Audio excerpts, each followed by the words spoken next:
Wow, this show is really stepping up its game.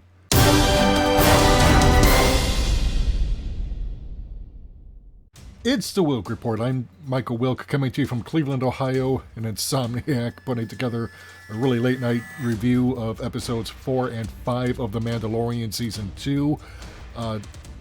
Scheduling, yeah, it's really complicated stuff going on with my life right now, but that's neither here nor there. We've got Carl Weathers back as Grieve Karga for episode 4, directing the episode, and let me tell you, this thing is just really awesome. On his way to Corvus to find Ahsoka Tano from episode 3, the Mandalorian decides he has to stop off for repairs because the Razor Crest just is not going to make it there in the shape it's in after the Mon Calamari got done with it. Obviously, they are not very good engineers, or at least the ones on the water planet were not. But, you know, we've got Navarro coming back. Gina Carano is back as Cara Dune. Cara Weathers back as Grieve Karga, like I said. Directed the episode. Really tight storytelling. The plot, basically, once the Mandalorian arrives, he has to get his ship repaired, and Grieve Karga offers him a bit of a job to do while he's waiting for repairs. Things have really changed since the Empire got more or less chased out of Navarro. The guild is turned into a school where the child is stealing macaroons from his fellow student, and Gina Carano's Cara Dune and Grieve Karga basically reveal that there's an Imperial base. They think it's a forward base, and probably where Moff Gideon came from when he landed and did battle with them last season. And they decide they're going to mop up the skeleton crew that's left behind by blowing the reactor, and they're going to do that by going ahead and basically turning off the machinery that's keeping the lava flows from rising up and destroying the whole thing.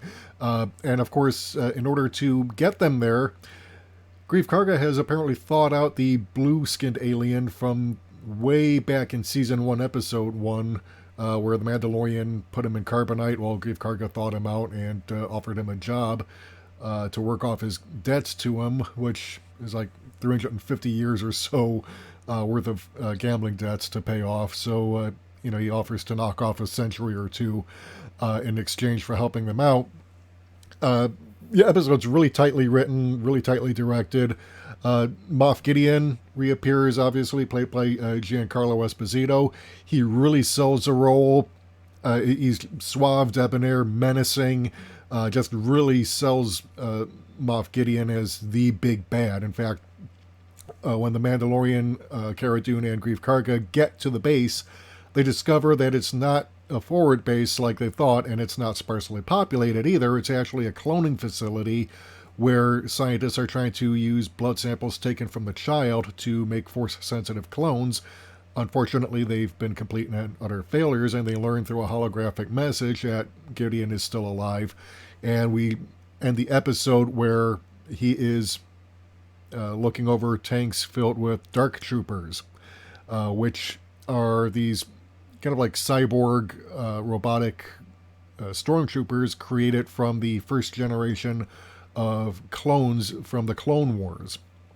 And if you read Dark Empire, that's basically the comic book series. I think it was a comic book series, yeah, that really kind of introduced the concept, and they are established as being hyper deadly, very advanced tech.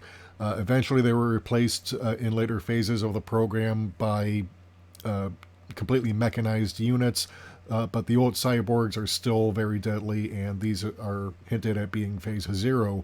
So, I mean, it's a really great episode. Carl Weathers obviously knows his way around the director's chair, and it just really sets up the action for the next episode, because we finally get to Corvus, where we get to meet live action for the first time Ahsoka Tano, played by none other than Rosario Dawson.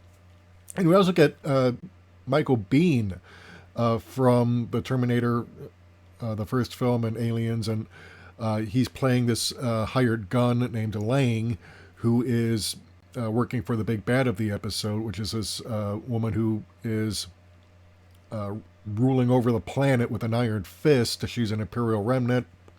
Ahsoka Tano wants some information from her, but when the Mandalorian lands on the planet, he goes to the nearest settlement where he's basically hired by the ruler to go ahead and her name's like Morgan something or other. I forget the name. It's what can I say? I haven't slept in a few days, and it's like middle of the night when I'm recording this.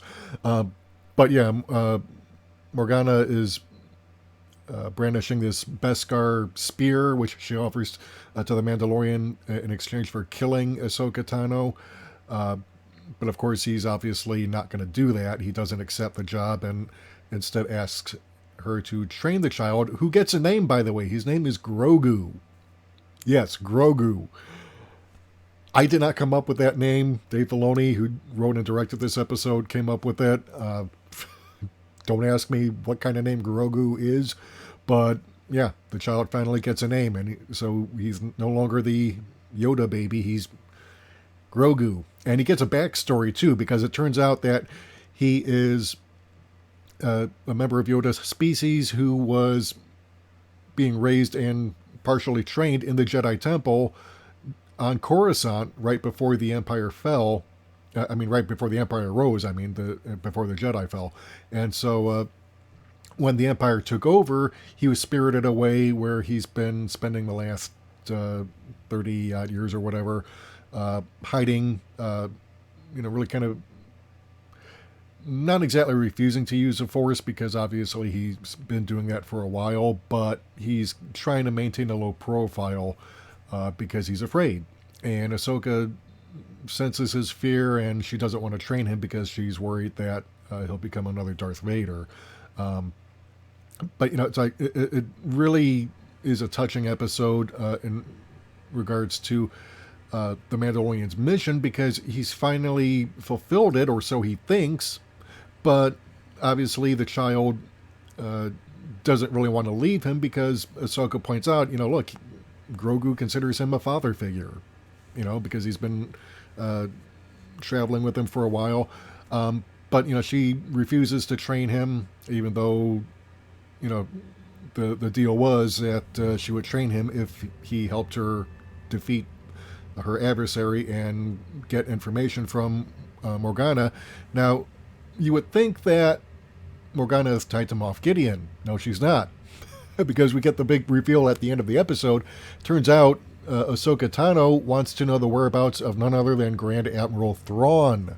So we're getting more hints that the Mandalorian is set in the proper Star Wars universe, specifically the expanded universe, or extended universe, that has the original continuity pre-Disney buyout. So if that is the case, then Jon Favreau and Dave Filoni are truly restoring Star Wars from what Kathleen Kennedy and her ilk have done to it on the big screen. So it's a really exciting pair of episodes. Let me know what you think of these. What do you think of the name Grogu? It doesn't roll off the tongue. I don't want to have to keep calling him the Yoda baby. I do think it's a good thing that he finally has a name. We can't keep calling him the Yoda baby or the child. But Grogu, I don't know. But what do you think? Let me know in the comments. I want to hear from you. If you like what you heard and you want to hear more, hit the subscribe button and the bell icon to receive notifications whenever we upload new content. Like this video, share it. If you want to help support the channel, keep the lights on, help us bring you more content, head over to our Patreon or our Ko-fi page. We can't do this without you. Until next time, this is Michael Wilk for The Wilk Report saying take care, good night, I'm out.